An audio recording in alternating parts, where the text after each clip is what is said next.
हर महादेव श्री शिवाय नमस्तुभ्यम। दोस्तों, आप सब पर बाबा की कृपा बनी रहे।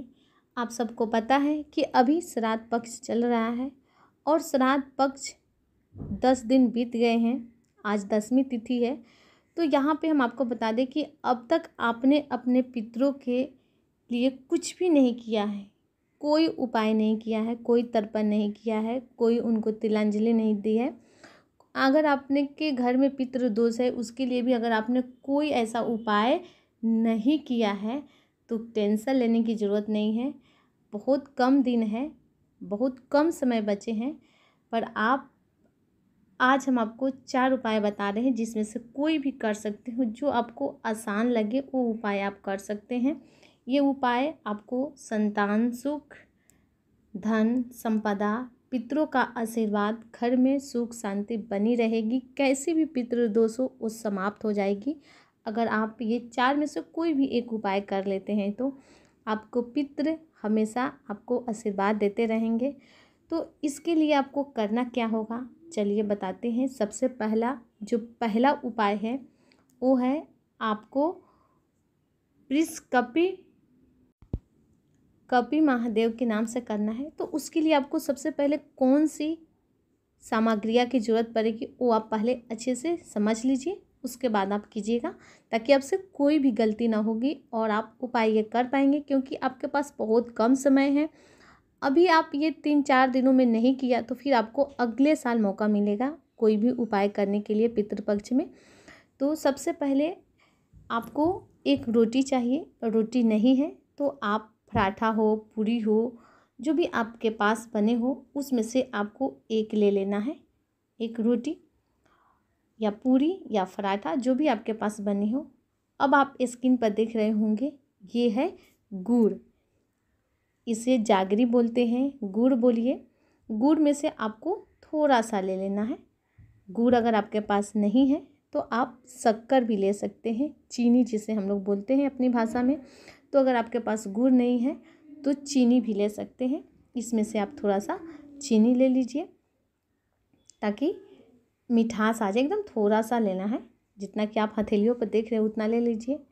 तो आपको रोटी, थोड़ा सा शक्कर या गुड़ चाहिए और थोड़ा सा आपको चाहिए चावल के दाने। बस इतना सा आपको चावल के दाने, जैसे कि आप हथेलियों पर देख रहे हैं, बस इतना सा चावल के दाने चाहिए आपको। और आपको चाहिए थोड़ा सा दूध आपको लेनी होगी।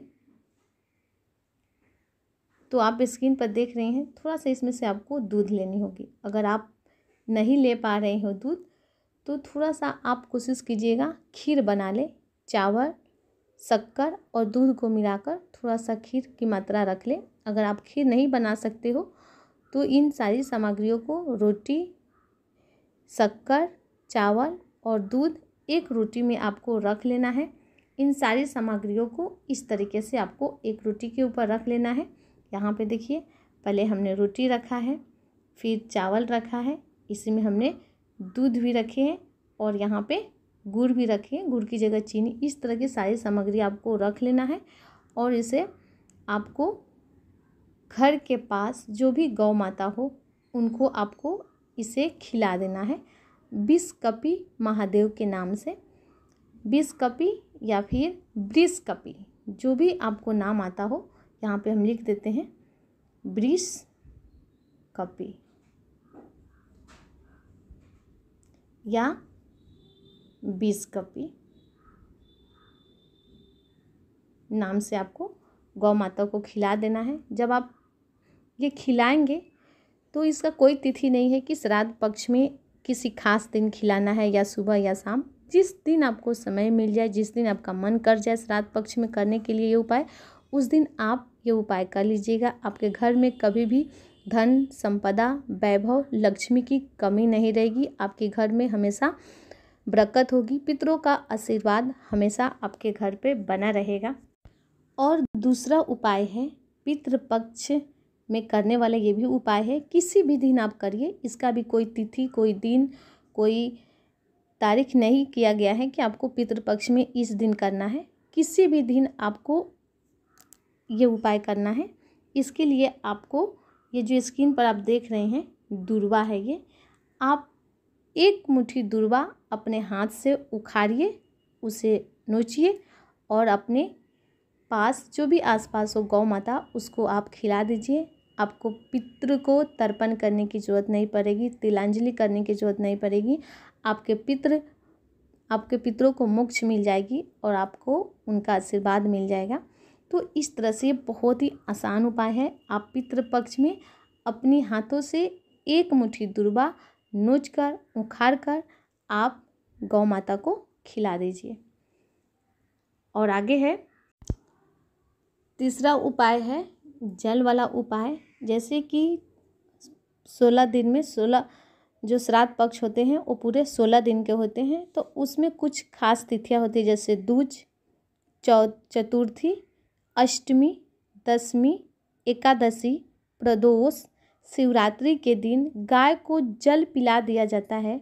तो हमारे पूर्वजों को तर्पण तिलांजलि की ज़रूरत नहीं पड़ती है। इसका फल 1000 गुना हो जाता है अगर हम इन तिथियों में किसी भी एक तिथि को गौ माता को जल पिला देते हैं। तो जैसे हम कोई भी उपाय करते हैं या फिर हम गाय को प्रतिदिन रोटी खिलाते हैं, उनको जल नहीं पिला पाते हैं, तो इन श्राद्ध पक्ष में अगर हम गौ माता को जल पिला देते हैं तो हमारे पितृ उसे तृप्त हो जाते हैं और उनको मोक्ष मिल जाती है। हमें उनका आशीर्वाद मिलता है, घर पे उनका सदा आशीर्वाद बना रहता है। हमें किसी भी प्रकार की पितृ दोष नहीं लगती है, वो हमेशा सुखी रहते हैं। तो इस तरीके से हम आपको 3 उपाय बताए हैं। और अगला जो उपाय है वो है संतान प्राप्ति उपाय। आप इन पितृ पक्ष में कैसे संतान प्राप्ति कर सकते हैं वो भी घर बैठे। तो चलिए हम आपको बताते हैं। इसके लिए आपको चाहिए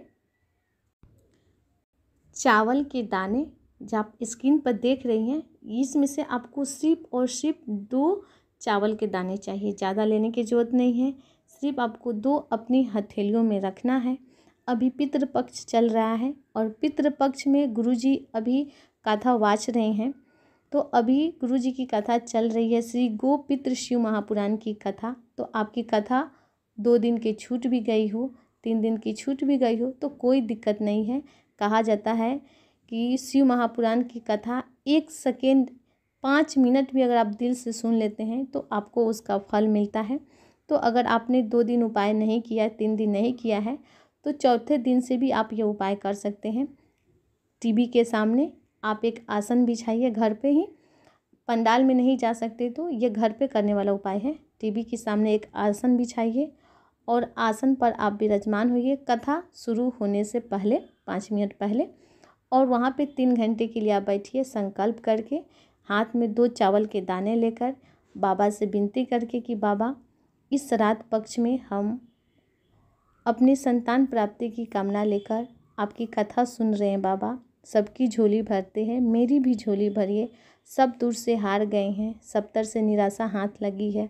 बाबा आप कृपा करोगे ना तो मुझे ज़रूर संतान की प्राप्ति होगी। सब बहुत आरा टेरा बातें बोलते हैं, बाँझ बोलते हैं, अब शब्द कहते हैं, सबकी ताने अब सहन नहीं होती है। बाबा कृपा करो बाबा, हम आपकी शरण में हैं, आपकी कथा सुन रहे हैं। सुना है शिव महापुराण में कई ऐसे पत्र आते हैं जो टीवी पे ही आपकी कथा दिल लगाकर सुनते हैं और आप उनको संतान देते हैं। तो फिर मुझे क्यों नहीं दे सकते हैं बाबा? आप मुझे भी संतान दीजिए। संतान प्राप्ति के लिए मैं ये कथा सुन रही हूँ। पितृपक्ष में पितरों का आशीर्वाद मिले, जो भी पितृ दोष हो जिसके कारण हमें संतान की प्राप्ति नहीं हो रही हो, वो दोष दूर हो जाए और आपका आशीर्वाद मिले, ऐसी बाबा से कामना करिए। और टीवी के सामने आप कथा सुनिए, आपकी बाबा ज़रूर सुनेंगे और आपकी गोद में ज़रूर संतान की प्राप्ति होगी। तो इस तरह से हम आपको यहाँ पे 4 उपाय बताए हैं, जिसे करने के बाद आपको ना ही संतान की कमी होगी, ना ही धन संपदा, ना ही पितृ दोष लगेगा, ना ही घर में ऐसी कोई भी दोष लगेगी, ना कोई कलह होगा, ना झगड़े होंगे। घर में हर व्यक्ति सुखी शांति से रहेंगे और आपको हमेशा पितरों का आशीर्वाद मिलता रहेगा, घर पे बना रहेगा। तो इन 4 उपायों में से आपको जो भी लगता है आसान वो कीजिए, नहीं तो आप चारों को चारों भी कर सकते हैं, क्योंकि बहुत ही आसान सा उपाय है।